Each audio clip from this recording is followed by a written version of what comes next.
And it was told Joab, Behold, the king weepeth and mourneth for Absalom. And the victory that day was turned into mourning unto all the people, for the people heard say that day how the king was grieved for his son. And the people got themselves by stealth that day into the city, as people being ashamed steal away when they flee in battle. But the king covered his face, and the king cried with a loud voice, O my son Absalom, O Absalom, my son, my son. And Joab came into the house to the king, and said, Thou hast shamed this day the faces of all thy servants who this day have saved thy life and the lives of thy sons and of thy daughters, and the lives of thy wives and the lives of thy concubines. In that thou lovest thine enemies and hatest thy friends.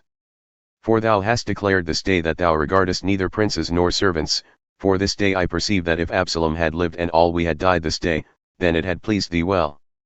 Now therefore arise, go forth, and speak comfortingly unto thy servants. For I swear by the Lord, if thou go not forth, there will not tarry one with thee this night, and that will be worse unto thee than all the evil that befell thee from thy youth until now. Then the king arose and sat in the gate. And they told unto all the people, saying, Behold, the king doth sit in the gate. And all the people came before the king, for Israel had fled every man to his tent. And all the people were in strife throughout all the tribes of Israel, saying, The king saved us out of the hand of our enemies, and he delivered us out of the hand of the Philistines, and now he has fled out of the land because of Absalom. And Absalom, whom we anointed over us, is dead in battle. Now therefore, why speak ye not a word of bringing the king back? And King David sent to Zadok and to Abiathar the priests, saying, Speak unto the elders of Judah, saying, Why are ye the last to bring the king back to his house, seeing the speech of all Israel has come to the king, even to his house? Ye are my brethren, ye are my bones and my flesh. Why then are ye the last to bring back the king? And say ye to Amasa, Art thou not of my bone and of my flesh? God do so to me, and more also, if thou be not captain of the host before me continually in place of Joab. And he bowed the heart of all the men of Judah, even as the heart of one man, so that they sent this word unto the king, Return thou, and all thy servants. So the king returned and came to the Jordan. And Judah came to Gilgal to go to meet the king, to conduct the king over the Jordan. And Shimei the son of Gera, a Benjamite, who was of Bahurim, hastened and came down with the men of Judah to meet King David. And there were 1,000 men of Benjamin with him, and Ziba the servant of the house of Saul, and his 15 sons and his 20 servants with him, and they went over the Jordan before the king. And there went over a ferryboat to carry over the king's household, and to do what he thought good. And Shimei the son of Gera fell down before the king as he was coming over the Jordan, and said unto the king, Let not my lord impute iniquity unto me, neither do thou remember that which thy servant did perversely the day that my lord the king went out of Jerusalem. That the king should take it to his heart, for thy servant doth know that I have sinned.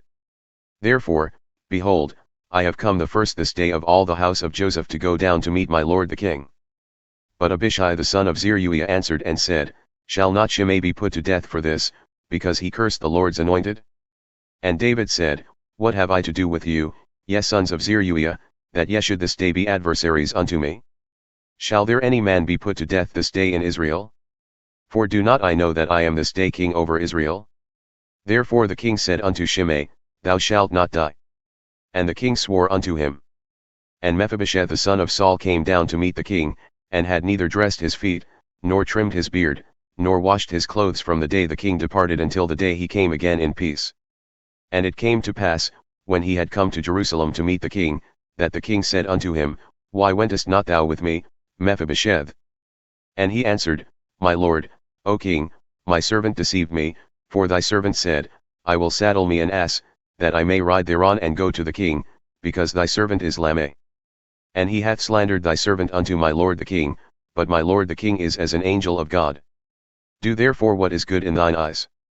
For all of my father's house were but dead men before my lord the king, yet did thou set thy servant among those who ate at thine own table. What right therefore have I yet to cry any more unto the king? And the king said unto him, Why speakest thou any more of thy matters? I have said, Thou and Ziba divide the land. And Mephibosheth said unto the king, Yea, let him take all, forasmuch as my lord the king has come again in peace unto his own house. And Barzillai the Gileadite came down from Rogelim, and went over the Jordan with the king to conduct him over the Jordan. Now Barzillai was a very aged man, even 80 years old, and he had provided the king with sustenance while he lay at Mahanaim, for he was a very great man. And the king said unto Barzillai, Come thou over with me, and I will feed thee with me in Jerusalem. And Barzillai said unto the king, How long have I to live, that I should go up with the king unto Jerusalem? I am this day 80 years old, and can I discern between good and evil? Can thy servant taste what I eat or what I drink? Can I hear any more the voice of singing men and singing women? Why then should thy servant be yet a burden unto my lord the king? Thy servant will go a little way over the Jordan with the king. And why should the king recompense me with such a reward? Let thy servant, I pray thee, turn back again, that I may die in mine own city and be buried by the grave of my father and of my mother. But behold thy servant Shimei.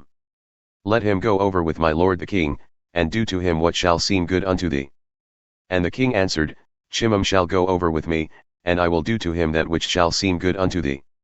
And whatsoever thou shalt require of me, that will I do for thee.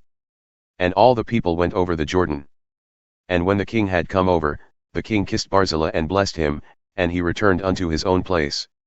Then the king went on to Gilgal, and Shimei went on with him, and all the people of Judah conducted the king, and also half the people of Israel.